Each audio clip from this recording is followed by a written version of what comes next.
Hello guys, കുറേ നാളായി beer വെച്ചിട്ട് ബൂംബാങ് ചേട്ടൻ ഉണ്ടാക്കിയ ബിയർ കൊണ്ട് ഉണ്ടാക്കിയ പഴംപൊരി ട്രൈ ചെയ്യണമെന്ന് വിചാരിക്കുന്നു. ഇന്നലെ സഞ്ജു ബാർ പോയപ്പോൾ ഞാനൊരു കിങ് ഫിഷർ കൊണ്ടുവരാൻ പറഞ്ഞിരുന്നു. ഇന്നൊന്ന് ഉണ്ടാക്കി നോക്കണം.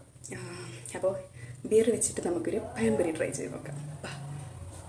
അപ്പോൾ മാവ് റെഡിയാക്കാൻ വേണ്ടിയിട്ട് ആദ്യം മൈദപ്പൊടി ആഡ് ചെയ്ത് കൊടുക്കാം, പിന്നെ അരിപ്പൊടി, പിന്നെ കളറിന് ആവശ്യത്തിന് മഞ്ഞൾപ്പൊടി, പിന്നെ പഞ്ചസാര മധുരത്തിന്. അത് ബാലൻസ് ചെയ്യാൻ വേണ്ടിയിട്ട് ഒരു നുള്ളു ഉപ്പും ചേർത്തിട്ട്, ഇത് ദോശമാവാട്ടോ ചേർത്ത് കൊടുത്തത്. സീമ ചേച്ചിൻ്റെ വീഡിയോയിൽ കണ്ടതായിരുന്നു. അതിന് ശേഷം ഞാനിപ്പോൾ പഴംപൊരി ഉണ്ടാക്കുമ്പോൾ ചേർക്കാറുണ്ട്. നല്ല ക്രിസ്പി ആയിട്ട് കിട്ടും കേട്ടോ.